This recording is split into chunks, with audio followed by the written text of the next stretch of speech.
শুভেচ্ছা সহ আমন্ত্রণ প্রত্যেককে এটিএন সংলাপে আপনাদের সাথে আছি আমি আমিনুল মজলিস। দর্শক, আপনারা জানেন সমসাময়িক ও জনগুরুত্বপূর্ণ বিভিন্ন বিষয় নিয়ে আমাদের আলোচনা অনুষ্ঠান। আমাদের আজকের আলোচ্য বিষয় নিরাপত্তা কোথায়। এ বিষয়ে আলাপ করবার জন্য স্টুডিওতে রয়েছেন দুজন সম্মানিত অতিথি। আমাদের সাথে রয়েছেন বাংলা একাডেমির সভাপতি অধ্যাপক আবুল কাশেম ফজলুল হক এবং আমাদের সাথে রয়েছেন সিনিয়র সাংবাদিক ডক্টর মাহবুব হাসান। এছাড়া অনলাইনে আমাদের সাথে যুক্ত আছেন মেজর অবসরপ্রাপ্ত মোহাম্মদ ইমরান, সামরিক ও রাজনৈতিক বিশ্লেষক। আপনাদের তিনজনকে অনুষ্ঠানে স্বাগত।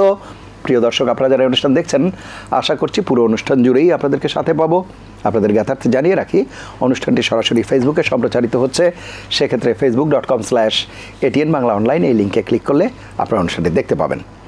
কথা না বাড়িয়ে আমরা চলে যাব মূল আলোচনায়। প্রথমেই অধ্যাপক আবুল কাশেম ফজলুল হক, আপনাকে দিয়েই আলোচনা শুরু করছি।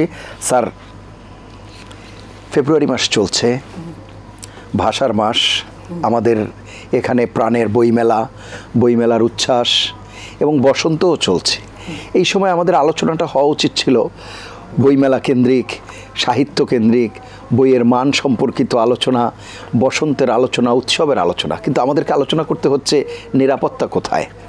সাম্প্রতিক সময়ে বেশ কিছু ঘটনা এবং আইনশৃঙ্খলা পরিস্থিতির যে অবনতি, তার কারণেই আমাদেরকে এই আলোচনা করতে হচ্ছে। সার্বিকভাবে বিষয়গুলো নিয়ে আপনার মন্তব্য শুনব। প্রধানমন্ত্রী শেখ হাসিনার পদত্যাগের পরে মন্ত্রিপরিষদ অটোমেটিক্যালি বিলুপ্ত হয়ে গেছে। ন্যাশনাল অ্যাসেম্বলিও বিলুপ্ত করা হয়েছে। একমাত্র স্পিকার ছিলেন আর রাষ্ট্রপতি ছিলেন নির্বাচিত প্রতিনিধি হিসেবে। তো স্পিকারও এর মধ্যে পদত্যাগ করেছেন। তার ফলে একমাত্র বলা যায় নির্বাচিত প্রতিনিধি রাষ্ট্রপতি নিজে একটা প্রক্রিয়ার মধ্য দিয়ে। তো এই সময়ের মধ্যে রাষ্ট্রপতি একটা অচল অবস্থা অতিক্রম করে রাষ্ট্র পরিচালনার জন্য উপদেষ্টা মণ্ডলী বা উপদেষ্টা পরিষদ গঠন করেছেন, যার প্রধান অধ্যাপক মোহাম্মদ ইউনুস। তো তারা একটা শৃঙ্খলার মধ্যে আছেন রাষ্ট্রের সর্বোচ্চ পর্যায়ে কেন্দ্রীয় দায়িত্ব নিয়ে। কিন্তু আইন শৃঙ্খলা পরিস্থিতি গ্রামে এবং শহরে, ঢাকা শহরের সর্বত্রই ভীষণ একটা খারাপ দিকে চলছে। প্রতিদিনই হত্যা, আত্মহত্যা ইত্যাদি বাড়ছে এবং খবরের কাগজে সংবাদ পরিবেশিত হয়, সেগুলোতেও খারাপের দৃশ্যই বেশি পাওয়া যায়। অর্থাৎ মানুষের নিরাপত্তা খুব কঠিন হয়ে গেছে। অনেক মানুষ মারা যাচ্ছে, অনেক মানুষ নানানভাবে নির্যাতিত হচ্ছে। তো এই অবস্থায় আমাদের যে সরকার, অধ্যাপক ডক্টর ইউনুসের নেতৃত্বে গঠিত এই সরকার তো তেমন একটা কিছু করতে পারছে না ওই নিরাপত্তা নির্ধারণের জন্য। একটা ব্যাপার খুব স্পষ্টভাবে দেখা গেছে যে আগের সরকারের আমলে পুলিশ বিভাগের যারা ছিলেন, এই কনস্টেবল থেকে আরম্ভ করে একেবারে সর্বোচ্চ পর্যায়ে আইজি পর্যন্ত, সর্বত্রই পুলিশ কর্মকর্তারা, সাধারণ কনস্টেবল সকলেই একেবারে মনোবল হারিয়ে ফেলেছেন। এর কারণ কি? সংবাদপত্রে যেটুকু খবর আমরা পাই তাতে দেখা যায় পুলিশ বাহিনীকে দিয়ে রাষ্ট্রের বিভিন্ন পর্যায়ে, রাজধানী ঢাকা থেকে আরম্ভ করে গ্রামাঞ্চল পর্যন্ত এমন অনেক কাজ করিয়েছে আগের সরকার, যেগুলো পুলিশরা নিজের বিবেকের থেকে করার জন্য প্রস্তুত ছিলেন না। মনে করেছেন যে হ্যাঁ, অনেক অন্যায় কাজ হতে পারে, কিন্তু কিছু কিছু অন্যায় কাজ এটা এত মারাত্মক যে মানুষের উপরে নানা ধরনের নির্বাচন, এগুলোতেও পুলিশকে ব্যবহার করা হয়েছে। এর ফলে পুলিশরা দারুণভাবে মনোবল হারিয়ে ফেলছে, ডিমোরালাইজড হয়ে গেছে। এবং এইসব খবর পত্রিকায় অনেকখানি প্রকাশিত হয়েছে। বর্তমান যে রাষ্ট্রপতি আছেন তিনি এবং ডক্টর ইউনুস, তারা চেষ্টা করেছেন পুলিশ বাহিনীকে সক্রিয় করার জন্য। সেই চেষ্টাটা 6 মাসেও কেন হলো না? কারণ 400-500 পুলিশ চাকরিতে যোগদান করেননি, বিভিন্ন অবস্থানে যোগদান করেননি। তাদেরকে বারবার অনুরোধ করার পরেও তারা কাজে যোগদান করেননি। এটাও তো একটা ডিমোরালাইজেশনের, অর্থাৎ মনোবল হারা অবস্থার একটা খুব বড় প্রকার। তারপরে যারা যোগদান করেছেন তারাও তাদের উপরওয়ালাদের কাছে ওই কী বলে একটা মতভিন্নতা বলেন যে এইভাবে করলে তো এই হবে, আমরা মারা যাব, এইভাবে করলে জনসাধারণকে হত্যা করতে হবে। আমরা তো জনসাধারণের নিরাপত্তার জন্য চাকরি পেয়েছি, আমাদের শর্ত, আর আমরা নিজেরা প্রাণ দেব, প্রাণ দিলে কী হবে, দেশের কোনো উপকার হবে, এই ধরনের যুক্তি দেখিয়ে পুলিশ অ্যাক্টিভ হতে চায় না। মানে এখনো যথাযথভাবে সক্রিয় হচ্ছে, চাকরি রক্ষার জন্য যতটা পারা যায় ঠিক ততটা কোনো ক্রমে করে, কিন্তু একটা ডিমোরালাইজেশন, মনোবল হারা অবস্থা। তো এইগুলো মীমাংসা করার জন্য যে শক্তি দরকার সেটা একটা ইলেকটেড গভর্নমেন্টের থাকার কথা। আর যেভাবে এই শক্তি ক্ষমতায় আসছে তারা ভালো ভালো কথা বলবেন, এটা স্বাভাবিক। এরা সবাই খুব মানে এডুকেটেড, শিক্ষা দীক্ষার দিক দিয়ে ছোটোবেলা থেকেই তারা পরীক্ষার ফল খুব ভালো করেছেন, এবং পরীক্ষার ফল ভালো করার পরে তাদের আরম্ভটাই কর্মজীবনে একটু উচ্চ অবস্থান থেকে, এইসব গুণ তাদের আছে। কিন্তু রাজনীতি হলো এমন একটা জটিল বিষয়, এটা অভিজ্ঞতা না থাকলে হঠাৎ করে বোঝা যায় না, এবং কাজ করতেও অনেক সমস্যা হয়। তাদের তো সুবিধা হবার কথা, রাজনৈতিক দলগুলোর পূর্ণ সমর্থন আছে, এবং রাজনৈতিক দলগুলো কোনো অর্থে, সেই অর্থে তারা যেহেতু কোনো রাজনৈতিক দলের নয়, সুতরাং তাদের কোনো পিছুটানো থাকবার কথা নয়। তাহলে তারা কঠোর হতে পারছে না কেন? বিষয়টা কি মনে হয়?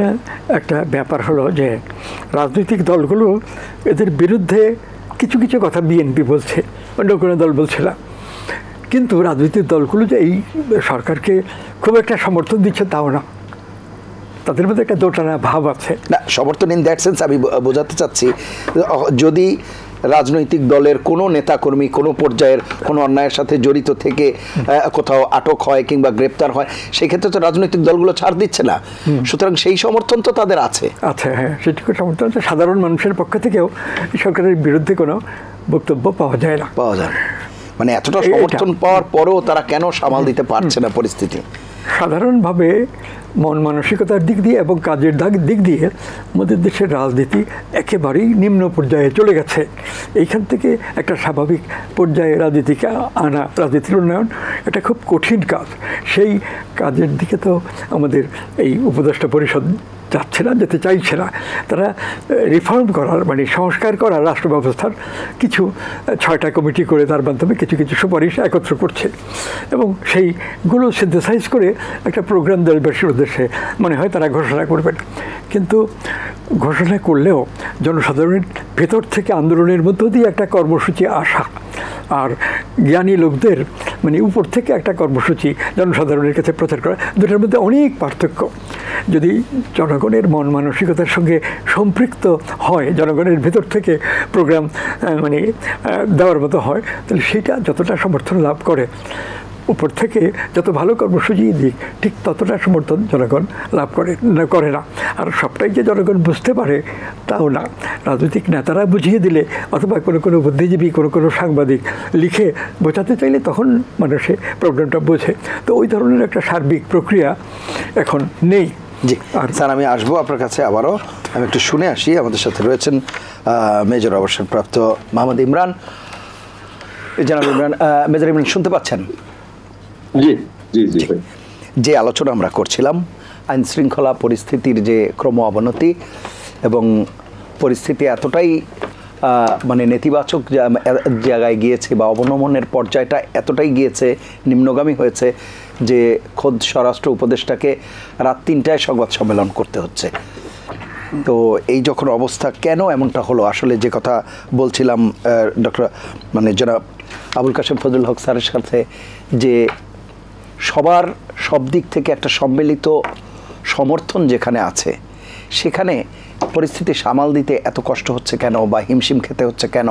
চ্যালেঞ্জটা কোথায়? ধন্যবাদ মতিশ ভাই। আসলে চ্যালেঞ্জটা তো খুব বড় একটা চ্যালেঞ্জ, কারণ আপনাকে একটু পিছনে ফিরে তাকাতে হবে।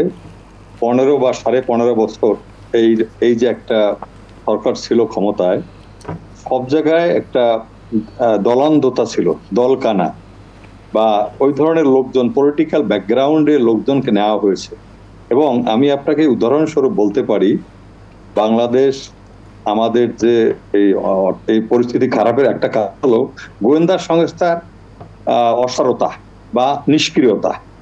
এখন এই গোয়েন্দা সংস্থায় এনএসআইতে শুধু 37 জন ছাত্রলীগের নেতা কর্মীকে নেওয়া হয়েছিল, 37 জন। এরা হলো ডেপুটি অ্যাসিস্ট্যান্ট ডাইরেক্টর বা অ্যাসিস্ট্যান্ট ডাইরেক্টর। এখন আপনি বলেন, এই সমস্ত লোক যদি আপনি অনগ্রাউন্ডে থাকে, তারা হচ্ছে আতঙ্কে। তারা যদি প্রফেশনালিজমে তাদের দক্ষতাও থাকে, তারা যদিও দলীয় পরিচয় আসছে, কিন্তু তারা যদি রাষ্ট্রের স্বার্থে কাজও করে, তারপরেও কিন্তু তারা একটা আতঙ্কে আছে, তাদের চাকরি হারানোর আতঙ্কে। এখন তারা জানে না কখন কতক্ষণ সে আছে, এবং তার নিরাপত্তাও কিন্তু নাই তার। এখন আপনি দেশের নিরাপত্তা কি দিবে? তাদের নিরাপত্তাই তো নাই। এখন যত কিছু হোক, আমাদের চোখের সামনে যদি ধরেন একটা, আমি উদাহরণস্বরূপ বলতেছি, আমাদের 32 নম্বরটা ভাঙা হলো, ঠিক আছে? এখন আমি তো বিল্ডিং তো কোনো অপরাধ করিনি, এটা একটা ঐতিহাসিক মানে জাদুঘর, ওখানে একটা ওটাকে ডিক্লেয়ার করা হয়েছে। এখন এখানে আপনি বলেন 1500-2000 লোক সমাগম হয়েছিল, এবং তারা ক্ষোভের আগে, আমরা বুঝি স্বৈরাচারের উপরে ক্ষোভ আছে অনেকের, 2-3 হাজার তো আপনার ধরেন গুম হয়েছে, তারপরে অনেক আহত নিহত হয়েছে, অনেক ক্ষোভ আছে, রাগ আছে। কিন্তু আপনি যখন দেখবে যে আইন শৃঙ্খলা রক্ষাকারী বাহিনীর সামনে এগুলি হচ্ছে, এবং এটা তথ্য সরকার পায়নি বা পেলেও অ্যাকশন করেনি, এবং এটা সামাল দেওয়ার মতো মানসিক জোর পুলিশের আছে কিনা, এইটা তো আমার মনে হয় যে চিন্তা করতে হবে। কারণ আপনি একদিকে, আমি আছি চাকরি হারানোর ভয়ে, আমার সঙ্গী সাথীরা পালিয়ে গেছে, আমাদের যার শক্তিতে আমরা শক্তিমান ছিলাম তিনি এখন পলাতক হয়ে পাশের দেশে গেছে, এবং বড় বড় যারা দলের নেতা মন্ত্রী, এই যে আপনার আজকে তো আমরা দোষ দিই নিচের লেভেলে, আসলে দোষ তো হলো আপনার মাথায়। আমাদের স্বরাষ্ট্রমন্ত্রী ভেঙে গেল, কত বড় সন্ত্রাস এবং চাঁদাবাজ। শেখ হাসিনা তো ধরেন আছি, কিন্তু তার সাথে যে আপনার যারা মন্ত্রী মিনিস্টার ছিল, তাদের কথাবার্তা ছিল, তাদের যে ভাবভঙ্গি অঙ্গভঙ্গি, এগুলি তো ছিল ভয়ঙ্কর, একটা সন্ত্রাস টাইপের। এখন এই লোকগুলি চলে গেল, আমাদের ওবায়দুল কাদের সাহেবের মতো কত সুন্দর সুন্দর কথা বলতো, চলে গেল। এখন আপনি দেখেন একটা মানে দেশে যখন একটা দেশের প্রধানমন্ত্রী পালিয়ে যায় এবং তার ক্যাবিনেট সহ বা তার লোকজন অকেজো হয়ে যায়, কিন্তু তাদের দলীয় নেতাকর্মী যারা গ্রাসরুট লেভেলে আছে, ধরেন থানা, উপজেলা, জেলা লেভেলে, এরা কিন্তু অসহায়, এরা কিন্তু মানে এখন হয়ে গেছে, মানে আল্লাহর হস্তের মাল। এখন এরা যে কি হবে, এদের কিন্তু নিরাপত্তা নাই। অনেক জায়গায় অনেক কিছু হচ্ছে না, ঠিক আছে, কারণ বাংলাদেশের মানুষ আমরা একটা সোশ্যাল বন্ডেজে বিশ্বাস করি, ভাই ব্রাদার, আত্মীয় স্বজন, বন্ধু বান্ধব, আমরা কিন্তু ক্লাসমেট, কেউ কেউ প্রতিবেশী, এটা কিন্তু আমাদের মধ্যে আছে, এই আবেগটা আমাদের মধ্যে আছে। তারপরে আপনি কিন্তু নিরাপত্তা কিন্তু আপনি পাচ্ছে না তারা। এখন এই একটা ব্যাপার। সুতরাং আপনি গোয়েন্দা সংস্থা যদি অ্যাক্টিভ না থাকে, গোয়েন্দা সংস্থা যদি নিজের চাকরির নিরাপত্তাহীনতায় ভোগে বা একটু দোদুল্যমানতায় থাকে, আরেকটা গ্রুপ হলো আবার ফিরে আসবে। উনি মাঝে মাঝে ওখান থেকে বক্তব্য দেয়, এমন বক্তব্য দেয় যেগুলিতে কিছু লোক আবার এটাকে উস্কানি না মনে করে, এটাকে উৎসাহ মনে করে। এখন এই যে আপনার পরিস্থিতি, এইটাকে তো আপনাকে আমাকে সবাইকে বুঝতে হবে দেশের স্বার্থে। দেশে যদি অরাজকতা হয়, লাভবান তো কেউ হব না আমরা, এটা লাভবান হবে আমাদের যারা শত্রু, আমাদের দেশকে যারা অস্থির করতে চায়, অস্থিতিশীল করতে চায় তারা। সুতরাং আপনি হয়তো দেখছেন গতকাল বা পরশু অজিত দোভাল পশ্চিম বাংলায় এসেছিল, এবং উনি একটা মিটিং করছে, গোপন মিটিং করেছে, ওনার বিভিন্ন ইন্টেলিজেন্সের লোকজনকে উনি ডেকেছে, এবং সেখানে উনি ইসলামিক জঙ্গির কথা উল্লেখ করেছে। পশ্চিম বাংলায় নাকি ইসলামী জঙ্গি ঢুকতেছে বাংলাদেশ থেকে, বা বাংলাদেশে তাদের ওখান থেকে আসতেছে, বিভিন্ন ধরনের একটা পরিবেশ নষ্ট করার জন্য যা করার। আরেকটা হলো আমাদের যারা যে সমস্ত লোকজন বাইরে আছে, অ্যারেস্ট হয়নি। আপনি দেখছেন গতকালকে না পরশু দেখলাম মুখোশ দিয়ে রামদা নিয়ে মিছিল করতেছে, মুখোশ পরে, মুখোশ পরে রামদা নিয়ে মিছিল করে। এইটা তো আমাদের যে আমরা ইসরায়েল থেকে যে পেগাসাস কিনলাম, জেনারেল জিয়া, ওই যে মেজর জেনারেল জিয়া যেটা এনটিএমসির হেড ছিল, সে তো চলে গেল, তার সাথে তার যারা ছিল মনিরুল, যারা যারা চলে গেল। এখন এই পেগাসাস কাদের কন্ট্রোলে? এই পেগাসাসের কন্ট্রোল কারা করতেছে? আর আপনার গত সরকারের, আপনি যদি মনে রাখেন, দেখবেন এখানে ম্যাক্সিমাম আগের সরকারের আমলের লোকজন বিভিন্ন জায়গায় আছে। 9 ডিপ একটা সেন্সিটিভ জায়গা, 9 ডিপ তো মানে সাবান, সেখানে ক্ষমতায়, সেখানে এখন জিওসি হলো গত সরকারের আমলের, এবং সে তারেক সিদ্দিকীর একজন প্রিয় ভাজন। অর্থাৎ 9 ডিপের জিওসি যারা হয় তারা সাধারণত সরকারের বিশ্বস্ত লোক হয়। এখন এভাবে আপনি যদি ভালো করে খোঁজ করেন, আপনি দেখবেন এখন তো অনেকে ভোল পাল্টে ফেলছে, বা একটু মুখোশ অন্যরকম আলাদা মুখোশ পড়ছে। আমলাদের মধ্যে কারা বসারে ভাই? আমলারা তো তাই। এখানে আপনি জাস্টিসটা না হয় চলে গেল, শপথবদ্ধ রাজনীতিবিদ তারা রিজাইন করে চলে গেল, কিন্তু সচিবালয়ে যারা আমলা আছে বিভিন্ন লেভেলের, এই আমলারা কারা? এটা অধিকাংশ আগের সরকারের, এবং এরা এত অন্যায় করেছে, এত জুলুম করেছে বা এত টাকা পয়সা কামিয়েছে, তাদের দুর্নীতি হলো চরমে, তারা বেগম পাড়া বানিয়েছে। এখন আপনি যদি এইগুলি আছে ভয়ে যে কখন কার চাকরি যাবে, আবার এগুলি চাচ্ছে যাতে এই সরকার সামাল দিতে না পারে, সহযোগিতা না করা, আপনার প্যাসেজ অফ ইনফরমেশনটা ব্রেক করা, এই যে তারপরে বিভিন্ন দাবি দেওয়া নিয়ে আপনি জানেন 135টা না 36টা অলরেডি ওই যে কি বলে মানববন্ধন, তো রাস্তাঘাট বন্ধ, তো তিতুমির কলেজকে বিশ্ববিদ্যালয় বানানো, মানে মানে ছাত্রদের মধ্যে বিভাজন তৈরি করা, আবার অনেকে সমন্বয় হয়েছে, সমন্বয় হতে মানে অ্যাডভাইজার হতে পারে নাই, বিভিন্ন ধরনের এই যে কামড়া কামড়ি, এই যে আমাদের লোভ লালসা, ব্যক্তিগত যে আমাদের একটা ইচ্ছা, এইটা কিন্তু একটা মানে বিশাল কাজ করতেছে। আর একটা হলো, আমি যেটা মনে করি, ইন্ডিয়া যে কোনো ভাবেই হোক বাংলাদেশকে ইসলামী জঙ্গিবাদের তকমা দেওয়ার চেষ্টা করতেছে। এখন এই যে এটা পারতেছে না কেন? কারণ ডক্টর ইউনূসের মতো লোক head of the government, interim গভর্নমেন্টের হেড হলো ডক্টর ইউনূস, যার ব্যাপারে সারা বিশ্ব জানে উনি কেমন লোক, কোন লোক। কিন্তু এইটাকে ব্যর্থতায় তারা নিতে চাচ্ছে না। এরা লাগাতার এটা ভারতের যেটা ষড়যন্ত্র আমরা হয়তো বুঝতেছি না, অ্যাপারেন্টলি হয়তো আপনিও জানেন না, আমিও জানি না, আরেকজনও জানে না, বাট হয় কি গোয়েন্দা সংস্থার কাজগুলি এমন ভাবে হয় তখন এটা পরে বোঝা যায় যে আসলে এখানে একটা ষড়যন্ত্র ছিল। এই যে আমাদের বিষয়গুলি, এগুলি যদি আমরা নাই করি, আমি সেনাবাহিনীর মধ্যে জানি কিছুটা ভাবল এরকম, ধরি মাছ নাসই পানি, যে ভাই কি করে আবার কি হবে, আমাকে আবার তকমা দিয়ে দিবে, আমি যদি একটা বিএনপির চাঁদাবাজকে ধরে ফেলি, কথার কথা এখন তো চাঁদাবাজি করতেছে ভাই বিএনপির লোক, এই রিপোর্ট আমাদের কাছে আসছে। এখন আপনি বলেন জামাতেরও লোক ধরা পড়লো, যুবদল থেকে একজনকে দেখলাম বের করে দিল গতকাল কেন আজকে, মানে বা এরকম একটা নেতা আমি দেখলাম যে প্রকাশ্যে ঘোষণা দিয়েছে তাকে চাঁদা দিতে হবে। এখন আমি যেটা জানি, আমরা তো সব শেয়ার করতে পারি না, তবে একটা জিনিস আমি বলতে পারি, ডক্টর ইউনূস যাতে চলে যায়, ডক্টর ইউনূস যাতে অভিমান করে রাগ করে এই প্রধান উপদেষ্টার পদ থেকে চলে যায়, এ ধরনের একটা পরিবেশ তৈরি করার চেষ্টা করা হচ্ছে। আমি আসবো আবার আপনার কাছে। ইউনূস হয়ে গেছে আমাদের অনেকের মাথা ব্যথা, এবং আগামী ইলেকশনটা আপনি একটুখানি বলি। আমি নির্বাচন প্রসঙ্গে আসবো আমি একটু শুনে আসি। ডক্টর মাহবুব হাসান আছেন, অনেকক্ষণ ধরেই আমাদের সাথে অপেক্ষা করছেন। ডক্টর মাহবুব হাসান, আপনি আলোচনা শুনছিলেন, যে বিষয়গুলো বলা হচ্ছিল কারণ হিসেবে, এর বাইরে আপনার কাছে কি মনে হয় এই যে পদক্ষেপ নেওয়া হচ্ছে বিভিন্ন সময়ে? আজকেও আমরা যখন কথা বলছি ঠিক তার আগে আজকে সন্ধ্যায় যৌথ বাহিনী, যেটি বলা হচ্ছে যৌথ টহল, যেটি এটিও এবং র্যাব তার সাথে পুলিশের সমন্বয় করে একটি যৌথ টহলের কথা বলা হচ্ছে, এবং স্বরাষ্ট্র উপদেষ্টা তো রীতিমতো হুঁশিয়ারি উচ্চারণ করে দিয়েছেন যে আজকে এখন টের পাওয়া যাবে আসলে বিষয়গুলো।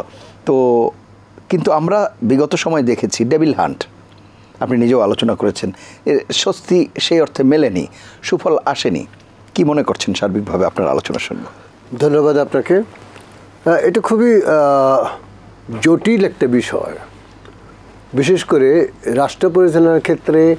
এই যে আমরা নিরাপত্তাহীনতায় ভুগছি, উনি বললেন যে যারা পুলিশ তারা নিরাপত্তাহীনতায় ভুগছেন, যারা গোয়েন্দা বিভাগে আছেন তারা নিরাপত্তাহীনতা, সরকারের আমলের যারা লোক বলা হচ্ছে নিয়োগকৃত, জনগণ তো নিরাপত্তাহীনতায় সবচেয়ে বেশি ভুগছেন। কারণ জনগণের নিরাপত্তা তো নিশ্চিত করবেন পুলিশ, র্যাব, মানে সমস্ত মানে আইন শৃঙ্খলা রক্ষাকারীর, মানে কেবলমাত্র রাতে নয়, এখন তো দিনে দুপুরেই দেখা যাচ্ছে, দিনে দুপুরেই যেসব হত্যা বা লুট হচ্ছে, সোনার দোকান লুট হচ্ছে, মানুষকে কোপানো হচ্ছে, করা হচ্ছে, এইগুলো কেন হচ্ছে? উত্তরা, এবং আপনি তো বোধহয় বনশ্রী এলাকায় থাকেন। হ্যাঁ, বনশ্রীতেই হয়েছে। আপনার সেই এলাকায়? হ্যাঁ, আমার বাড়ির কাছে ডি ব্লকে, আমি এই ব্লকে থাকি, ডি ব্লকে হয়েছে। এটা দুর্ভাগ্যজনক, তাই না? তো যিনি দায়িত্বে, তিনি তো মানে লেফটেন্যান্ট জেনারেল, তার ভয়েস তো থাকবে লেফটেন্যান্ট জেনারেলের মতো, যাতে যারা মিসক্রিয়েন্ট তারা যাতে ভয় পায়, এবং অ্যাকশনটা সেই রকমই হওয়া উচিত। এখন বলবেন যে যারা নিষ্ক্রিয় পুলিশ বা যারা ধরি না পানি কি ধরি মাছ না ছুঁই পানি, এরকম করে যদি তারা চাকরি বাঁচানোর কথা ভাবেন, তাহলে তাদের চাকরি মানে চলে যাওয়া উচিত, তাদের চাকরি ছেড়ে চলে যাওয়া উচিত। কারণ তাদের নিয়োগ দেওয়া হয়েছে নিরাপত্তাকে নিশ্চিত করার জন্যে, তাদের নিজেদের জীবনকে নিশ্চিত করার জন্য না, এটা বুঝতে হবে। সেটা স্বরাষ্ট্র উপদেষ্টাকেও বুঝতে হবে যে তাকে নেওয়া হয়েছে এই জন্যই যাতে দেশের আইন শৃঙ্খলা সুন্দরভাবে চলে, সেটা নিশ্চিত করা। উনি সন্ধ্যাবেলায় দেখবেন, আজকে রাত থেকে দেখবেন কি হয়, উনি নিয়োগ পেয়েছেন প্রায় 3 মাস 4 মাস হলো। এই 4 মাস কী করলেন ভাই? আপনাকে তো ওই দিন থেকেই তো ডেভিল হান্টের মতো, আর ডেভিল হান্ট যে আপনি করেছেন, কয়জন মানে ওই রকম বিখ্যাত ডেভিল যাদেরকে শয়তান বলে আপনারা চিহ্নিত করছেন, ধরেছেন?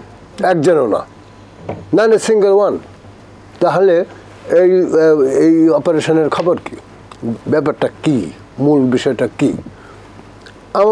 আমার মনে হয়, ব্যক্তিগতভাবে আমার মনে হয় যে এর পিছনে রয়েছে গভীরতর ষড়যন্ত্র, যাতে ইউনূসের সরকার ব্যর্থ বলে প্রমাণিত হয় এবং একই সঙ্গে বাংলাদেশ নামক রাষ্ট্রটিকে একটি ব্যর্থ রাষ্ট্রে পরিণত করতে পারে।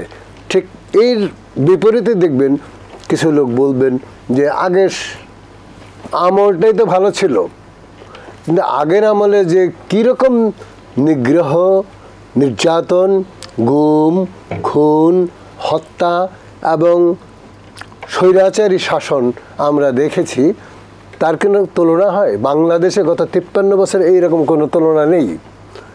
উনি বললেন যে বঙ্গবন্ধুর বাড়িটাকে ধসিয়ে দিল, বাড়ি কি কোনো দোষ করেছে? না, বাড়ি কখনো দোষ করে না, কিন্তু বাড়ি হয় প্রতীক। এইটা বুঝতে হলে আপনাকে নতুনভাবে কি বলে এই প্রতীকের বিষয়গুলোকে আপনাকে বুঝতে হবে।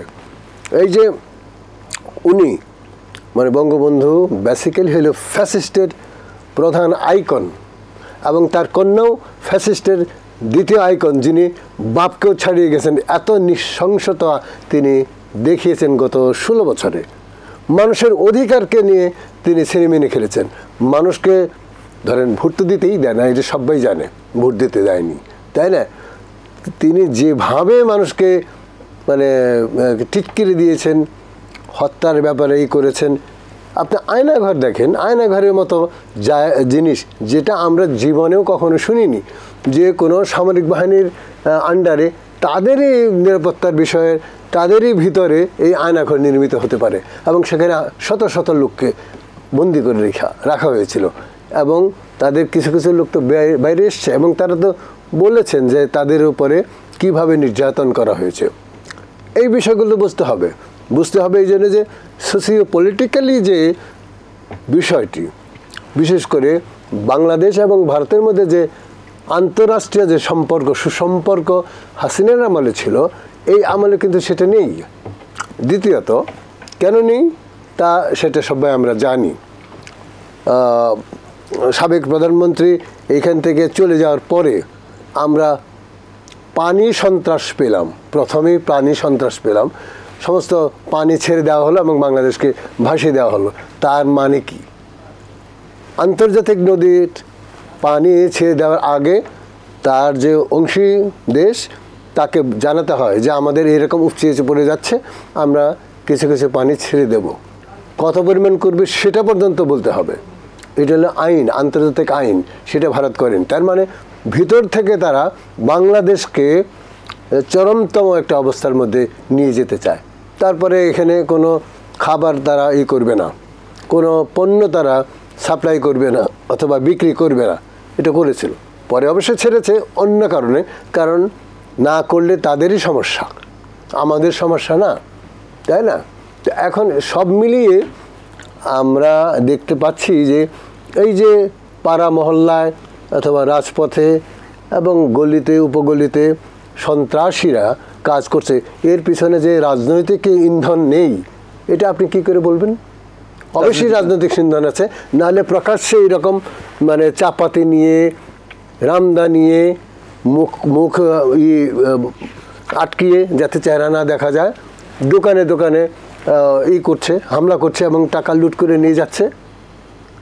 এই এই এই বিষয়টা কি করে হয়?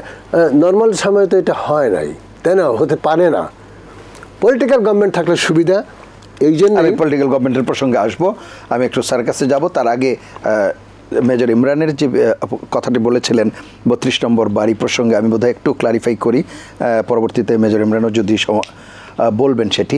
উনি হয়তো বোঝাতে চেয়েছেন যে সামগ্রিক অবস্থা তৈরি হয়েছিল একটা মব ভায়োলেন্সের মধ্য দিয়ে, সেটিকে রুখবার কোনো শক্তি যেহেতু আইনশৃঙ্খলা বাহিনীর হাতে ছিল না সেই অর্থে, সুতরাং আইনশৃঙ্খলা বাহিনীর চিন্তা করেছে যে এই ধরনের স্রোত যদি আমাদের উপর দিয়েও বয়ে যায়, যার কারণে ওনারা হয়তো একটু মুষড়ে পড়ছে ওনাদের জায়গা থেকে বা একটু নিজেদেরকে গুটিয়ে নিচ্ছে। উনি হয়তো সেটাই বোঝাতে চেয়েছেন। কিন্তু এটা বুঝতে হবে যে আইনশৃঙ্খলা রক্ষাকারী বাহিনীর লোকজন যদি এইটাই মনে করে যে তাদের উপর দিয়ে স্রোত বয়ে যাবে, গত 15 বছর ধরে তারা কি করেছেন?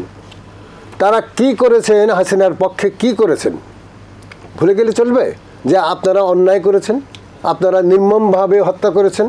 এই যে প্রকাশ্যে মনে 16 জুলাই থেকে 5 আগস্ট পর্যন্ত কত হাজার হাজার লোককে মেরেছেন এবং করেছেন, কি বলে, আহত করেছেন, তাই না? তো এর দায় কে নেবে? জনগণ করে, নাকি পুলিশ বাহিনী করে? তাহলে তাদেরকে মানে আমাদের তো ধরতে হবে। গতকালও দেখলাম একজন মানে খুনি পুলিশ, যিনি নাকি এসআই অথবা আরও বড় পদে ছিলেন, তিনি বিপিএম মানে অনেক পদক পেয়েছেন শেখ হাসিনার কাছ থেকে, বিকজ অফ তার হত্যার যজ্ঞের পুরস্কার হিসেবে। জি, না, সেই পদকের ব্যাপারে অনেকেরই রয়েছে। এবং আরেকটা ইনফরমেশন বলি যে উনি তো বললেন যে কিছু আওয়ামী লোকের লোক স্পেশাল বাহিনীতে যোগ দিয়েছে। 31,000 আওয়ামী কর্মীকে নিয়োগ করা হয়েছে শুধুই একচভাবে, কোনো রকম দলীয় না, শুধুই আওয়ামী ছাত্রলীগ হিসেবে, আওয়ামী লীগের হিসেবে। সেটা ভুলে গেলে চলবে না। তারা কিন্তু আজ এসপি বরং বা তারও উপরে কোনো পোস্টে চলে গেছে, নিচের তো লেভেলে আছেই, ও লেভেলেও আছে। আপনি যদি খুঁজে বের করেন, দেখেন তাদের কি বলে বৃত্তান্ত গৌড়া যদি খুঁজেন, তাহলে দেখবেন যে এইগুলো সবগুলো আওয়ামী লীগের। যার জন্যে তারা এই যে 600-700 লোক যারা অস্ত্র নিয়ে এখানে ভেগে গেছে, তারা সেই অস্ত্রও জমা দেয়নি, তারা নিজেরাও আসে নাই, বিকজ অফ তারা পলিটিক্যালি নিয়োগপ্রাপ্ত। এবং এই পলিটিক্যালি নিয়োগপ্রাপ্ত লোকেরা অস্ত্রও জমা দেয়নি, দেয়নি, যত অন্যায় অপকর্ম মানে করা সেটা তাদেরই নির্দেশে, তাদেরই। আমরা আসবো আবারও, আমরা একটু শুনে আসি। যে স্যার, যে আলোচনা হচ্ছিল এর মধ্যে একটি বিষয় বেরিয়ে আসছে, যেটি যে বিগত সরকারের আমলে যে আমলাতন্ত্র থেকে শুরু করে প্রতিটি জায়গায় রন্ধ্রে রন্ধ্রে যেহেতু লোক নিয়োগ করা হয়েছে তাদের মতাদর্শের, সুতরাং এখন পরিস্থিতি অস্থিতিশীল করার ক্ষেত্রে তাদের একটা ভূমিকা রয়েছে বা থাকতে পারে, সে তেমনটি বলা হচ্ছে। সেই বিষয়টি নিয়ে আমরা, এটা হলো যে এত অত্যাচার করেছে, এমনভাবে নির্যাতন করেছে যে এটা ভাষায় বর্ণনা করা খুব কঠিন। যে আয়নাঘরের কথা বলা হলো, টর্চার সেন্টার, এগুলোর কথা বলা হলো, এটা তো আগে খবরের কাগজে প্রকাশিত হয়নি, কেউ বিন্দুমাত্র উচ্চারণ করতেও সাহস করেননি। কিন্তু ওই সব ঘটনা ঘটেছে, পত্রপত্রিকায় এখন কিছুটা আসছে, যতটা আসছে তার চাইতে আরও অনেক ভয়াবহ মারাত্মক ঘটনা ঘটেছে। তো সরকার পরিবর্তনের পরে যারা ক্ষমতায় আসছেন তারা ধরপাকড় অনেকটুকু করছেন, কিন্তু এত বেশি অন্যায় অনাচার সারা দেশ জুড়ে নানান কেন্দ্র থেকে হয়েছে যে এর সবটা ধরা বা ধরতে যাওয়া এটা দুঃসাধ্য ব্যাপার, অসম্ভব না, কিন্তু খুব দুঃসাধ্য। রাতারাতি সেটি সম্ভব, রাতারাতি সেটা সম্ভব না। তবে সরকারের পক্ষ থেকে কিছু বক্তব্য ভালো বারবার দিয়ে জনসাধারণের মনোবলটা পুনরুদ্ধার করা দরকার। আমরা পত্রপত্রিকায় এবং টেলিভিশন মিডিয়ায় কোনো বিদেশি প্রচার মাধ্যম থেকে এটা বুঝতে পেরেছি যে পুলিশ সবচেয়ে বেশি ডিমোরালাইজড, এবং এর মধ্যে সরকার পরিবর্তনের পরেও যেটা আন্দোলন ইত্যাদি হয়েছে তাতে বহু পুলিশ নিহত হয়েছেন। এক এক পত্রিকায় এক এক রকম ফিগার দিয়েছে, ঠিক সঠিক ফিগার কেউ উদ্ধার করতে পারেনি। বহু পুলিশ নিহত হয়েছে, যারা এখনও মানে আছে চাকরিতে, তার মধ্যেও 400-500 চাকরিতে যোগদান করেনি।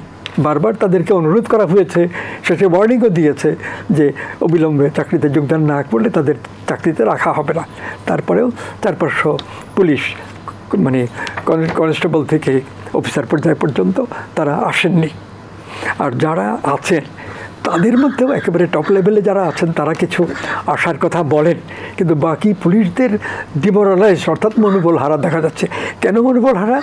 এমন অনেক অন্যায় তাদেরকে দিয়ে করানো হয়েছে যে এখন কি করবে, তাদের মধ্যে তো একটা অপরাধবোধ কাজ করে, এবং তাদের এই ধারণা যে আমরা অসহায় ছিলাম বলেই আমরা এইগুলো করতে বাধ্য হয়েছি।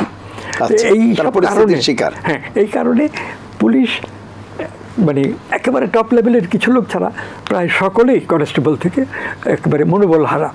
এখন তাদের সেই মনোবলটা তো ফিরিয়ে আনতে হবে। এই মনোবল সরকারি যারা আমলা বা কর্মকর্তা তাদের মধ্যেও পুলিশের মতো এতটা না হলেও নানান রকমের মিশ্র প্রতিক্রিয়া আছে। তারা অনেকে বিশ্বাস করেন যে আগের দলকে আবার এক সময় ক্ষমতায় আনা যাবে, কিছুদিন হয়তো তারা এগোতে পারবেন না, কিন্তু তাদের এগোবার সময় আসবে, এবং যখন সময় আসবে তখন অল্প সময়ের মধ্যে তারা জেগে উঠবে এবং ওই আবার ক্ষমতা দখল করবে। মানে এই ধরনের একটি গ্রুপের মধ্যে এই ধরনের মনোভাব এবং একটা মনোবলহীনতা আছে। আর ভালো কিছু হবে এই দেশে, এটা অনেকের মনেই ধারণা নেই। এরকম কথাও শুনতে পাই চারপাশে। আমার তো মানুষের সংযোগ একটা সীমাবদ্ধ গণ্ডিতে, সেখানে শুনতে পাই যে বাঙালির মতো নিকৃষ্ট চরিত্রের জাতি পৃথিবীতে আর নাই। তো এই ধরনের যখন নিজেদের অবস্থা সম্পর্কে জ্ঞানী লোকেরা, শিক্ষিত লোকেরা কথা বলেন, এবং তারা তাদের ছেলে মেয়েদেরকে অন্য রাষ্ট্রে, ইউরোপের, আমেরিকার, অস্ট্রেলিয়ায় মানে পাঠিয়ে দেন নাগরিকত্ব গ্রহণের জন্য, অনেকে নিজেরাও চলে যান সেক্রেটারি পর্যন্ত বা সিনিয়র সেক্রেটারির মধ্যে হয়ে রিটায়ার করার পরে তারা বাংলাদেশ ছেড়ে অন্য দেশে চলে যান, এই আমেরিকা বা ইউরোপ বা অস্ট্রেলিয়ার কোনো দেশে।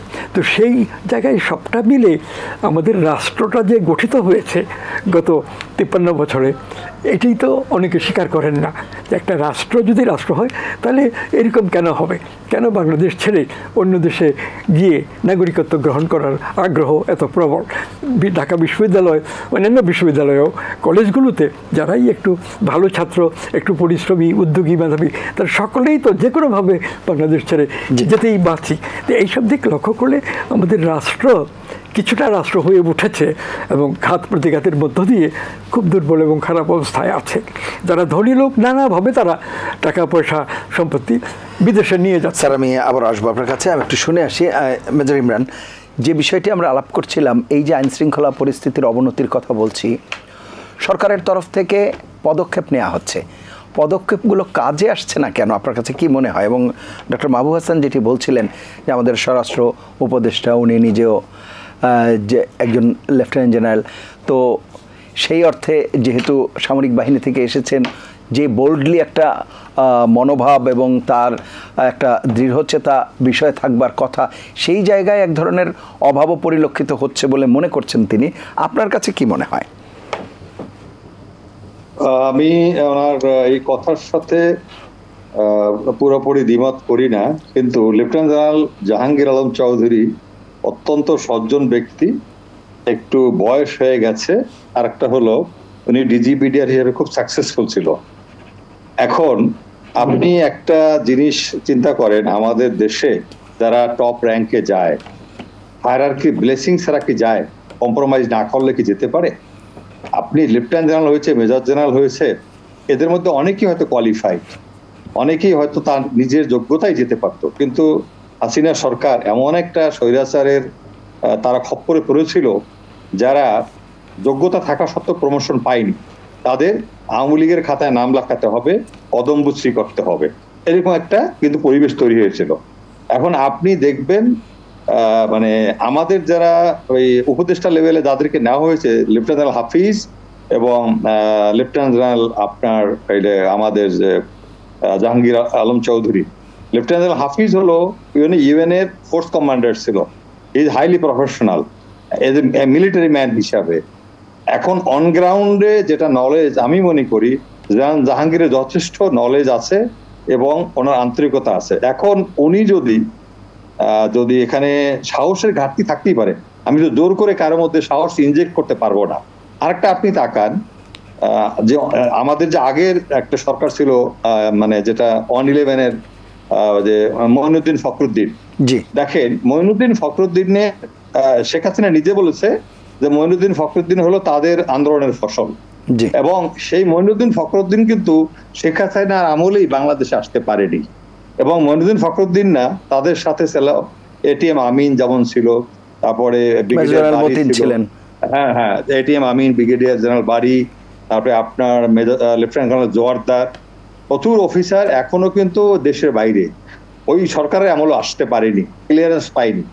এখন আজকে হোক কালকে হোক আপনার এই ইন্টারিম গভর্নমেন্টকে তো চলে যেতে হবে, ডক্টর ইউনূস চলে যাবে ধরেন দেশের বাইরে, কথার কথা অনেকের সেফ এক্সিট আছে বা থাকবে, সবাই তো ডক্টর ইউনূস না, মানে এই বাংলাদেশে বাস করতে হবে। এখন একজন মেজর জেনারেল যেমন সালাউদ্দিন মিয়াজি, যশোরে যার বাড়ি ঘেরাও করে রাখলো ছাত্ররা 6 ঘন্টা 7 ঘন্টা, এবং ঝিনাইদহ বা যশোরে, এবং মেজর জেনারেল কি মিয়াজির দোষ কি? শেখ হাসিনা সামরিক সচিব ছিল। এখন উনি কবে সচিব ছিল, কি করেছে, অন্যায় করেছে, এটা না, উনি কেন সচিব ছিল? আরে ভাই, কাউকে না কাউকে তো সচিব হতে হবে, এটা তার দোষটা। মানুষটা কেমন?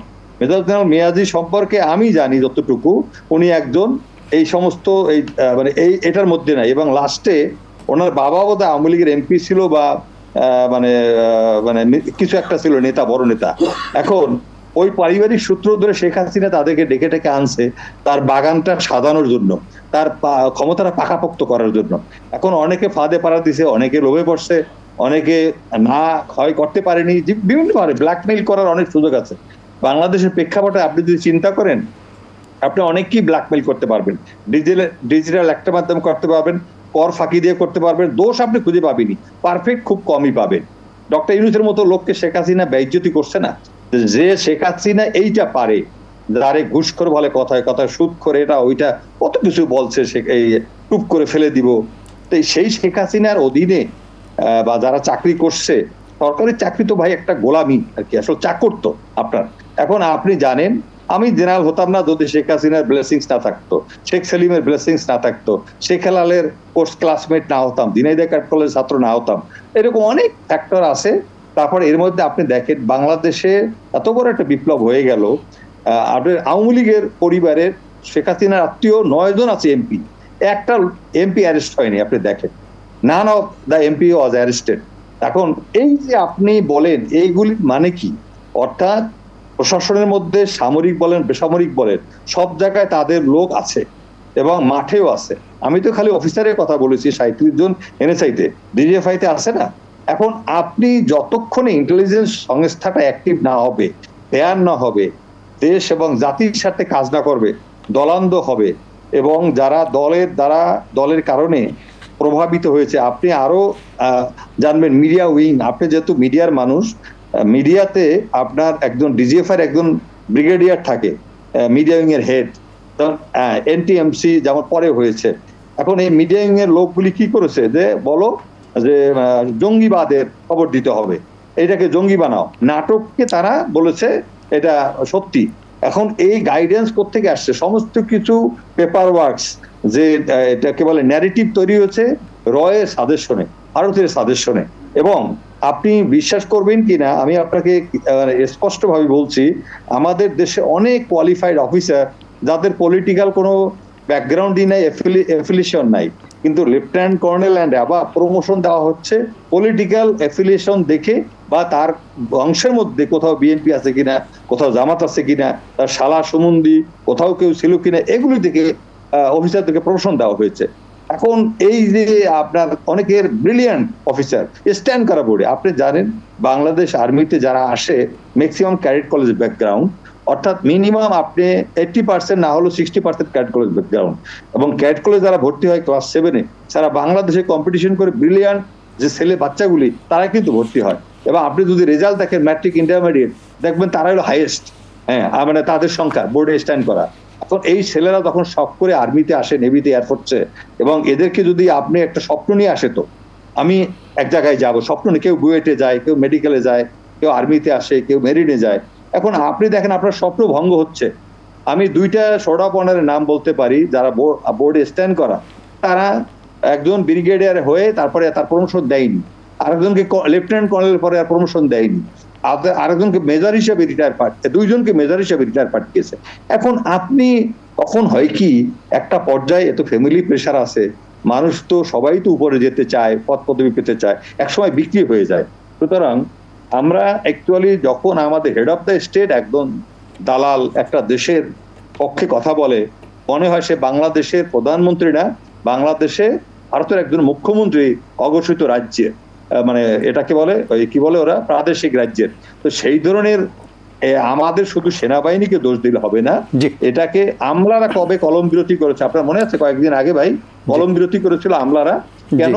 ওই যে আপনার কি মিস্টার উপদেষ্টা ডক্টর উনি মুহিত চৌধুরী, উনি একটা বললো যে হ্যাঁ 100-তে মার্ক পেতে হবে এবং প্রশাসনে 25টা ক্যাডার দিয়ে প্রশাসন ক্যাডারের বাইরে ওখান থেকে আসবে যোগ্যতা সাপেক্ষে তারাও এখানে অ্যাডজাস্ট হবে বা তাদেরকে বসানো হবে। এটা নিয়ে আন্দোলন করলো, কলম বিরতি করলো। এই আমলারা কি শেখ হাসিনার আমলে কলম বিরতি করেছে কোনোদিন? আপনি বলেন। এখন আমরা কথায় কথা খালি সামরিক বাহিনীকে দোষ দেই, আবার এই বিপদ আপদে পড়লে সামরিক বাহিনীকে আমরা চাই। কারণটা কি? কারণটা বাহিনীর কাছ থেকে এক্সপেকটেশনটা বেশি, সামগ্রিক বাহিনীটার কাছ থেকে এক্সপেকটেশনটা বেশি, সততাটা আশা করে বেশি। এই সামরিক বাহিনীটাকে শেখ হাসিনা ধ্বংস করে দিয়ে গেছে। যে পাবলিক অ্যান্ড কি বলে প্রাইভেট আছে, ব্যবসা বাণিজ্য, এই কর্পোরেট কালচারের মধ্যে ঢুকিয়ে এটাকে ধ্বংস করে দিয়েছে। তারপরে বাকি ধ্বংস করেছে র্যাবের মধ্যে আর্মিকে দিয়ে। র্যাবে ডিফেন্সের লোক যাওয়া উচিত না? Police should work for the internal security, আমার কাছে মনে হয়। মেজর ইমরান, আমি আবার আসবার চেষ্টা করবো আপনার কাছে, আমি একটু শুনে আসি। ডক্টর মাহবুব হাসান, যে কথা বলছিলাম, সব জায়গায় যেটি বলছেন যে যেহেতু বিগত প্রশাসনের লোক, সেই জায়গা থেকে আসলে মুক্তি মিলবে কিভাবে? মুক্তি মিলবে কিভাবে? যারা নেতৃত্বে আছেন, মানে সরকারি নেতৃত্বে আছেন, তাদের ভাবনার বিষয়, এটা আমাদের ভাবনার বিষয় না। আমরা শুধু বলবো যে ক্লিনজিং করেন, আপনার এখানে এখানে এখানে একটা ময়লা আছে, সেই ময়লাগুলো ফেলে দেন, ওই গ্যাপগুলো পূরণ করেন। এখনকার তরুণ এবং এনার্জেটিক নতুন চিন্তার অধিকারী এইরকম লোক দিয়ে, এখন হাজার হাজার তো এটা সম্ভব না, মানে একজনের পর একজন বা একগুচ্ছের পরে একগুচ্ছ এটা করতে হবে, অবশ্যই করতে হবে। কারণ না হলে আমরা দেশ হিসেবে, রাষ্ট্র হিসেবে দাঁড়াতে পারবো না। ডক্টর মোহাম্মদ ইউনূস আছেন বলে আজও পর্যন্ত এই দেশ চলছে, এটা বুঝতে হবে। ওনার সবচেয়ে দুর্বলতম জায়গার নাম হলো উপদেষ্টা মণ্ডলী নিয়োগ করা, যারা অধিকাংশই হলো এনজিও, যাদের পুঁজির ব্যবসার বাইরে প্রশাসন চালানোর মতো যোগ্যতার অভাব আছে, তীব্রভাবে আছে। আমি ব্যক্তিগতভাবে লেফটেন্যান্ট জেনারেল জাহাঙ্গীর আলমের বিরুদ্ধে বলিনি, বলেছি যে তার উচিত বাঘের মতো গর্জন করে এই পরিস্থিতিকে নিয়ন্ত্রণ করা উচিত। তিনি সজ্জন লোককে অভদ্র লোক সেটা আমার দরকার নাই, কারণ যেহেতু তিনি দায়িত্ব নিয়েছেন, এত তাকে এইটা করে দেখাতে হবে। এটা জাতি প্রত্যাশা করে, আমরা প্রত্যাশা করি। যারা এই যে বিস্ফোরণটা করেছে, গণবিস্ফোরণটা করেছে, যেটা আইন অমান্য করে একটি নতুন রাষ্ট্রের কাঠামোকে তৈরি করেছে, এই কাঠামোর ভিতরে সমস্ত গান্ধা জিনিস ফেলে দিতে হবে এবং নতুন প্রাণের উৎসগুলো সেখানে পুশ করতে হবে। হাসিনাকে অনেক দূরদর্শী, কিন্তু তিনি ক্ষমতাকে কেন্দ্রীভূত করেছেন, ক্ষমতার সমস্ত ডালপালার ভিতরে তার নিজস্ব বাহিনী, নিজস্ব লোক ঢুকিয়ে দিয়েছেন নিচের থেকে উপর পর্যন্ত। স্যার বলেছেন, মেজর সাহেব বললেন যে প্রশাসনেই কেবল না, সামরিক বাহিনীতে কেবল না, পুলিশেই কেবল না, র্যাবে, এই সবগুলোর মধ্যে আছে। এখন আপনি তো রাতারাতি এগুলো করে ফেলতে পারবেন না, এখন আস্তে আস্তে এটা ক্লিনজিং করে নতুনভাবে সরকারকে তৈরি হতে হবে যে আমরা জনগণকে সার্ভ করব। আমরা জনগণকে সার্ভ করার জন্যই জনগণের ম্যান্ডেট নিয়ে আমরা কিন্তু ক্ষমতায় এসেছি। যদিও আমরা বলি যে ভোট হয়নি, এত ম্যান্ডেট কী করে হয়? ম্যান্ডেট তাকেই বলে যেখানে জনগণ ইনভলভ হয়, জন আকাঙ্ক্ষা যেখানে ইনভলভ হয়, জনগণ যখন বুক পেতে দিতে শেখে, তখন আর আইন বলে কোনো জিনিস থাকে না। কোনো বিপ্লব, কোনো স্বাধীনতা যুদ্ধ, কোনো মুক্তিযুদ্ধ আইন মেনে হয় না। এটা বুঝতে হবে আমাদের বুঝতে হবে। আমাদের যারা বিরোধিতা করেন, মানে এই যে নতুন সরকারকে অথবা এ করে, তাদেরও বোঝা উচিত যে আমরা কারো অধীন নই, আমরা জনগণের অধীন, জনগণের সরকারের, জনগণকে সার্ভ করব, জনগণকে সেবা দেব, এটাই আমার দায়িত্ব, চাকরির দায়িত্ব। এটা যদি হয় তাহলে আমরা আবার ঘুরে দাঁড়াতে পারবো। স্যার, আপনি বলছিলেন যে নির্বাচিত সরকার আসলে এই বিষয়গুলো মানে অনেকটা সুরাহার দিকে যাবে, বা যেই অস্থিতিশীল পরিবেশ আছে সেখান থেকে স্থিতিশীলতায় আসবে। সেই জায়গাটায় বর্তমান সরকারেরও যে কমিটমেন্ট এবং রাজনৈতিক দলগুলোর যে চাওয়া মোটামুটি তো কাছাকাছি। আপনার কাছে কি মনে হয়? যা বক্তব্য প্রকাশ করা হয়েছে সেটা দেখে মনে হয় যে বক্তব্য কাছাকাছি, কিন্তু যেসব কথা রাজনৈতিক নেতারা, অন্য ক্ষেত্রের মানুষেরাও মুখে বলেন প্রয়োজন অনুযায়ী, তারা তো কাজের সময় আসলে অনেকেই সেটা করেন না। আচ্ছা, এই কারণে কাজের ধরন যথার্থ রাজনৈতিক হতে হবে। যে all India Congress, all India Muslim League, তারা যে সাম্প্রদায়িক দিকে নিয়ে গেলেন ভারতের রাজনীতিতে ইংরেজ সরকার ডিভাইড অ্যান্ড রুল পলিসি অনুযায়ী, সেটা তাদের অনুচিত এবং ভুল, অন্যায় কাজ। কিন্তু তারা যেভাবে দল গঠন করেছে তাতে তো তাদের যোগ্যতা ব্রিটিশ প্রাইম মিনিস্টার, ব্রিটিশ মিনিস্টারদের তুলনায় অনেক বেশি। জিন্না, গান্ধী তো অনেক উচ্চ মার্কের, নেহেরু, তাদের যে বুদ্ধি, শক্তি, কর্মক্ষমতা, এটা ইংরেজ সরকারের নেতাদের, লোকদের চাইতে বেশি ছিল। সেই কারণেই আলাপ আলোচনার মাধ্যমে তারা ক্ষমতা হস্তান্তর করে চলে গেছে। তো পরবর্তীকালে পাকিস্তানে এবং আরও পরবর্তীকালে স্বাধীন বাংলাদেশে সেই রকম নেতা তো আর আত্মপ্রকাশ করেননি, এবং নানা রকম দুর্নীতি, অনাচার, এইগুলোই সরকারের অবলম্বন হয়েছে, সমাজের ধনিক শ্রেণীর লোকদের অবলম্বন হয়েছে। তার ফলে যে মনোবল হারা একটা অবস্থা, সেটা আমরা হাসিনা সরকারের পরবর্তীকালে এই কয়েকবার ধরে দেখছি। তো এইটাকে কাটিয়ে উঠতে হবে। তো ইউনূস সাহেবের নেতৃত্বে বর্তমানে যে উপদেষ্টা পরিষদ আছে সেটার উপরেই তো আমরা নির্ভর করি বহুলাংশে, এবং আমরা দেশের সাধারণ মানুষ তার এই সরকারের সাফল্য হোক এটাই তো চাইছেন, এবং এই কথা অনেকেই বলছেন যে এই সরকার যদি সাফল্যের দিকে যেতে না পারেন তাহলে তো আমাদের নতুন করে আবার আরম্ভ করতে হবে ও আ কক্ষ থেকে।